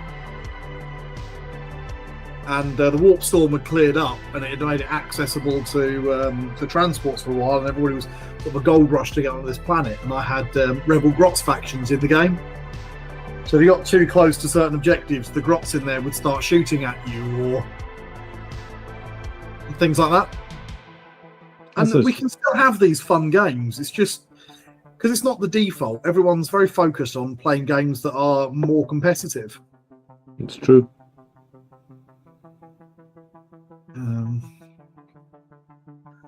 I guess that's where well, maybe not the majority, but a vast majority of players lie now. If I'm honest, I blame YouTube. Oh, yeah. Because people watch YouTube, and the most watched content is often the most competitive content. 10 tips to make sure you win every game of 40k. And this sort of stuff attracts views. So channels make more of it. And then that attracts more views. And then people start to think, well, playing in the way that maximizes your chance of winning every game of 40k is the normal way to play. Yeah. So it's more content and more views and more people, and it kind of spreads out from there. I've joked about it before that I blame Art of War for the current decline of 40k.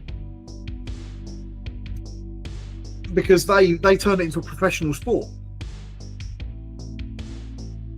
And that means it matters to win. I think if they hadn't done it, someone else was going to do it. Oh yeah, absolutely, and I'm blaming them because they're the biggest, not because they necessarily invented the concept.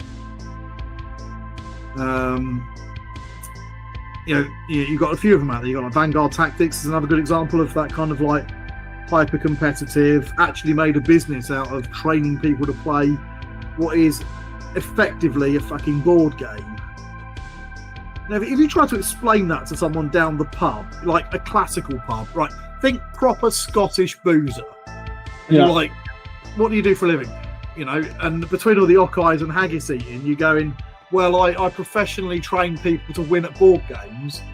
They'd look at you like you were fucking mental. The world's moved on, man.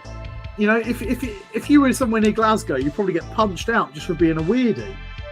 Yeah.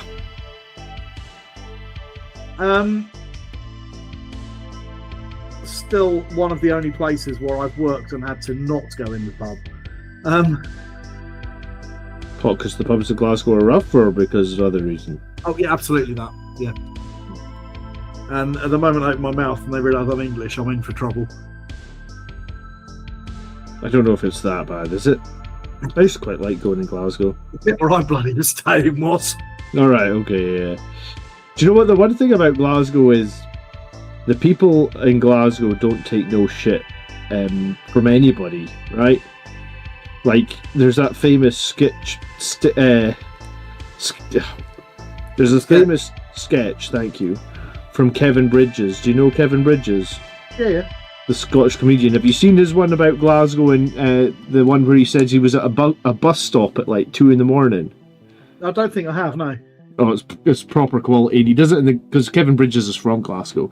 So he does it in the proper Glasgow accent where he's like, I was standing at a bus stop at 2 o'clock in the morning and seeing this guy walking down the other side of the street.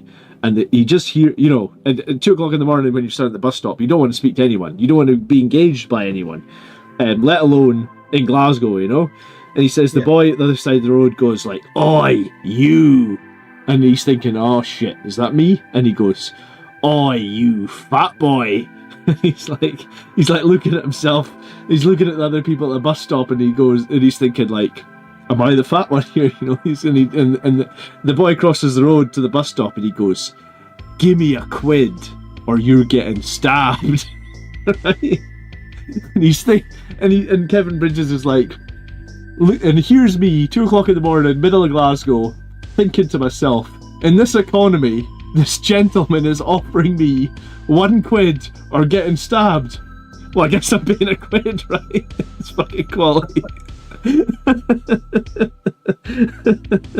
But no, I mean, Glasgow is a bit like that in that, like, every corner there's someone who's just a little bit mental. The worst one I ever actually experienced was in Wales, and I must have been about, I don't know, I was 17 or 18, and when you're of that age, you go around to different universities for open days. Oh yeah, I remember doing that. And I went down to Wales. I went across to Wales to go and see Aberystwyth University in Wales. And I went with my girlfriend, and we're 17. She's driving because I couldn't drive at that time. And we go to stay in this like little pub. You know, it's got a hotel pub thing. Mm-hmm. Yeah. And we get in, we get checked in, and all friendly enough. And we, right, let's go downstairs. Let's get a drink so we can find some to eat. And we walk in, and immediately the room goes silent. And everyone just starts muttering to each other in Welsh. You know? Which isn't a proper language at the best of times. Okay, yeah. And it was just like the most oppressive. It would sort of go to the bar, and they sort of look at you like, "You're not. Why are you here?" You know, well, I'm staying upstairs. I just wanted a beer, you know. Yeah. And they sort of like hand you a pint that's poured so badly it's more fucking ice cream than it is beer. That's why they always make fun of like Scottish people when they're in England, because we have our own Scottish money, and a lot of English places do not like Scottish banknotes. Because it looks like fucking Monopoly money. It's plastic, the money in Scotland. You know that, right? Yeah. It's basically because the paper notes always used to get damaged and shit. They just made it plastic. It's because the weather's so shit up there that it's always raining. So like you literally can't. It's made of like almost like if you like if you laminated something, like you can't rip it. You cannot rip the money. I'm actually taking the piss out of the fact that they've got it because of the bad weather, but of course they did it in Australia as well, didn't they? Did they make them plastic in Australia? Yeah, I don't know if they were first, but I seem to remember somewhere that they were one of the first. Apparently it's cleaner though, right? Because like banknotes are and coins are notoriously bad for like 10 people have had that coin before you. You don't know if they wash their hands. And they carry a lot of bacteria and things like that, and the germs are a lot better. Canada too, apparently. Yeah, doesn't surprise me. Do you know what? Maybe it's just civilized places that have plastic banknotes, and you're still in the 19th century with your paper shit, man. In England, we just don't use banknotes anymore because that's true. Contactless payments are ridiculous now, aren't they? Are the Scottish ones like the Australian ones, where if you can heat them up and they shrink to perfect tiny copies of themselves? I have no idea, actually. I've never put a banknote in a microwave. I think it was Australian ones, and you could put you put it in the microwave and it just shrunk perfectly. But when I was in China, because they still use a lot of cash and that there, if you handled cash, you had to immediately go and wash your hands. Yeah, I imagine. So it'd be filthy, and people right? would just like look at you like you were the most disgusting creature on earth if they saw you handle a banknote or something and then not immediately find a toilet to wash your hands in. No, that's fair. Which is just fun at the time. I just found it really weird. We do it all the time. I think you don't really think about it, do you? No. How are we doing for time anyway? It's getting on there. Getting on there. I'm gonna have to call it soon. All right, we can do 5 more minutes if you want, and then call it. Yeah. Just because I'm old and I need to go to bed. No, I've got work in the morning too, man. This is probably in the next 5 minutes anyway. I would have been saying like my eyes will start to glaze over. I was painting last night from like probably similar time, like back at 9 till about now, and it was like, I think it's just a sign of old age. It's like my eyes just get fuzzy, you know, and it's like you start to take your glasses off and wipe your eyes, and it's like, and I never used to, but I started to get like cramp in my hands and that now as well. oh, I don't get that, but I've got a real bastard of a floater in one of my eyes that like I see like all the time almost. Whenever it's bright, I just have this fucking floater. I looked into can you like heal them, and it's like no, it's like a bit of geo gel in your eye that your brain will eventually learn to ignore. I was like, oh cool. Brilliant. That's helpful. Yeah, that's helpful, isn't it?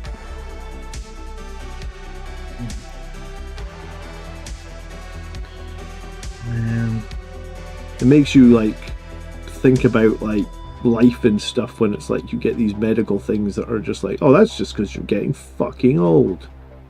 Oh cool, another thing to deal with. Yeah, it is disturbing, isn't it? It's like the you know, when you look in your mirror and you go, shit, I'm gone grey. Yeah, I mean, I'm not even gone grey, I'm just white, man. Yeah. No, I get you. Or what was the one that caught me? The fact that you can no longer do anything like stand up or sit down without going. Can you do it? Like, I'm not quite there yet. To be able to move. Yeah. You need to get back into getting your weekly gym in, man. I definitely do. Work's been so intense over the last kind of 12 months or so. My gym regime has thoroughly slipped. When you were actually going to a gym though, right? Oh yeah. I was going to the gym sort of 4 or 5 times a week. I was being very, very careful about what I ate, and I lost an awful lot of weight. And now I've slowly put it all back on again, but it was and I did enjoy it as well. I actually quite enjoy the gym. No, I enjoy it as well. It's the endorphins, man. Yeah, for me at the moment it is just pure time. I have so much work to do, so I get home late.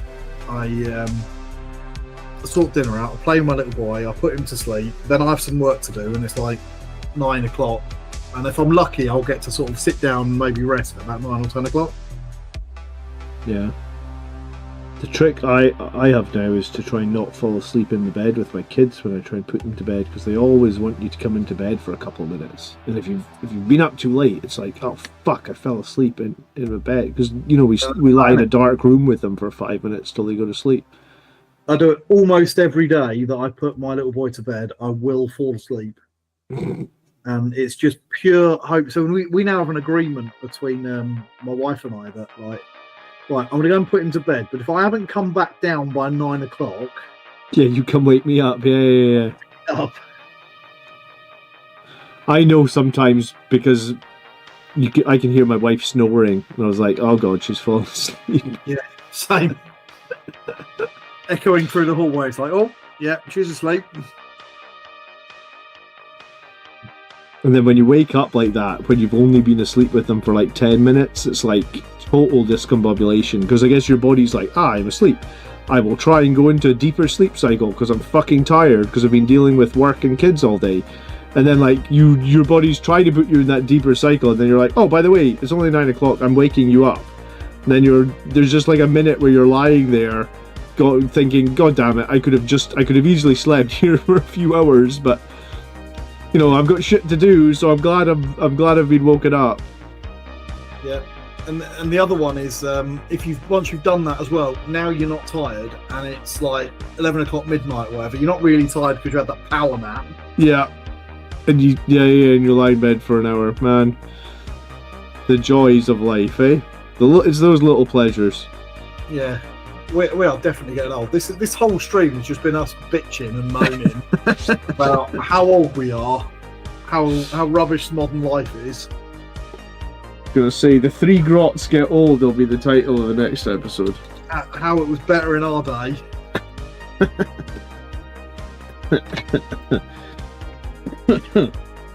All right. Well, I am gonna take a break there. I think so.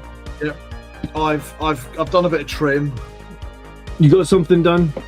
I got a bit of trim done. That was about it, really. But trim takes fucking ages. Yeah. Guys, thanks for hanging out. I know there was only a few people tonight, but we do appreciate it. And dropped in and out, didn't they? Yeah. And it was nice just to sort of chill out and.